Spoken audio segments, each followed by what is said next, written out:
Agora vamos lá então para a massa do bolo. É tão simples essa massa, vocês vão ver que vocês vão fazer ela assim, ó, de olho fechado. Coloquei aqui 3 ovos, tá?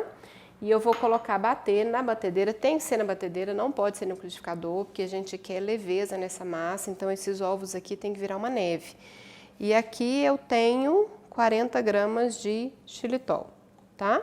Essa quantidade que eu estou fazendo aqui é meia receita, porque eu já deixei um bolo assado, né? Nós vamos rechear, então eu vou precisar de 2, mas eu já deixei um assado pra gente poder colocar um em cima do outro.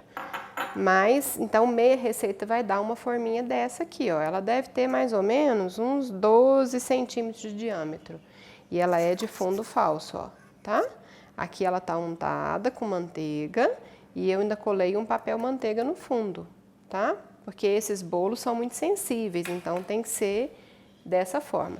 E aqui eu vou colocar algumas gotinhas de baunilha, tá? Não tem a quantidade não, tanto que você quiser. Ah, eu não quero fazer de baunilha, então não põe. Você não precisa colocar a essência não. Então eu vou bater os ovos com o xilitol e a baunilha. Isso aqui eu vou bater até dobrar de volume. Eu vou batendo aqui para vocês verem. Isso aqui vai virar uma mistura bem fofa, bem airada. É assim que tem que ficar.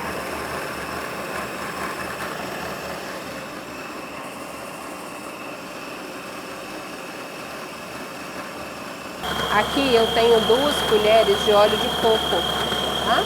Bem cheias, mais ou menos umas 30 gramas, tá bom? Aí eu vou colocar, depois que já virou espuma, viu? Que ele cresceu bastante, eu vou adicionar a gordura. Se você não quiser óleo de coco, você pode colocar ou óleo de canola, apesar de que não é tão saudável quanto o óleo de coco, ou a manteiga de leite. Mas aí ela tem que ser derretida, tá bom? Mas o ideal aqui é o óleo de coco, é o mais saudável. Agora eu vou só esperar incorporar esse óleo de coco, porque olha lá, tá vendo? Já tá bem fofo e bem airada a receita. E eu vou desligar. E agora eu vou colocar os ingredientes que eu misturo na mão. Né? A partir de agora, os outros ingredientes aqui vão ser todos lá na mão. Aqui eu tenho 70 gramas de farinha de amêndoas clara e fina. Tá vendo? Ela tá bem fininha e bem clarinha. É importante que você escolha uma farinha de amêndoas de boa qualidade, tá? E aqui eu tenho 15 gramas de farinha de coco também clarinha, tá vendo? É importante você observar isso, porque principalmente a farinha de coco, eu vou misturar as duas, tá? Principalmente a farinha de coco, às vezes ela vem escura e isso vai deixar o seu bolo pesado, porque a farinha de coco, ela tem a propriedade de tirar a umidade da receita. Então, se você pega uma farinha que está muito escura, ela já vai estar muito seca e aí o seu bolo vai ficar duro, pesoado. A gente utiliza mais farinha de amêndoas por causa disso, porque se eu pôr só farinha de coco aqui, o bolo vira uma bolacha. Tá? Porque o coco ele tem a propriedade de ressecar as receitas, ele vai tirar a umidade, por isso que a gente usa só 15 gramas. Agora eu vou peneirar isso aqui na minha receita.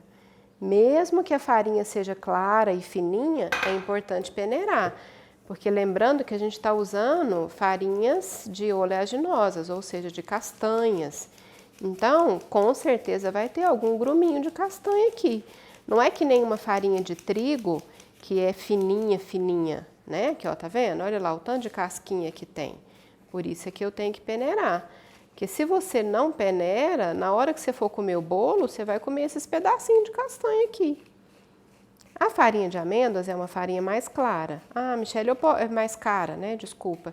Eu posso trocá-la por alguma coisa? Pode, por qualquer outra farinha de castanha.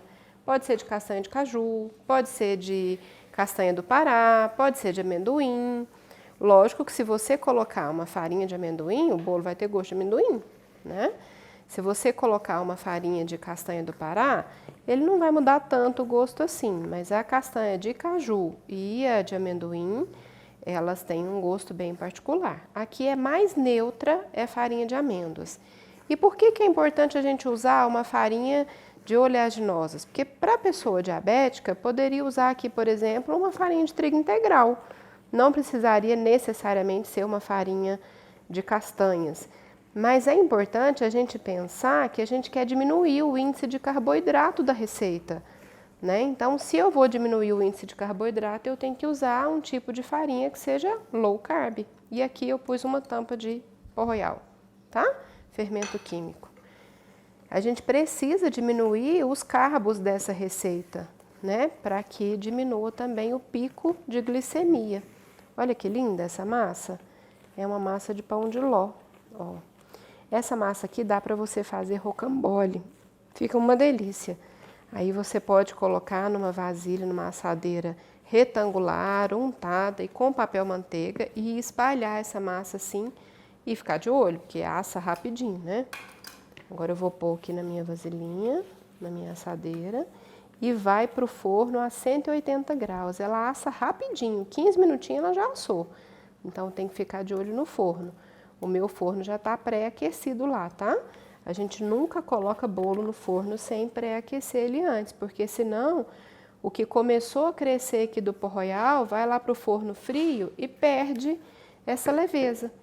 Aí a gente sempre aquece o forno antes, tá bom? Vamos lá? Então eu vou colocar no meu forno que já está quente, tá? E agora eu vou voltar ele aqui porque ele tá no 250, eu pus só para aquecer. E agora eu vou chegar ele no 180 graus. Aqui, ó. 180. Tá entre o 150 e o 200.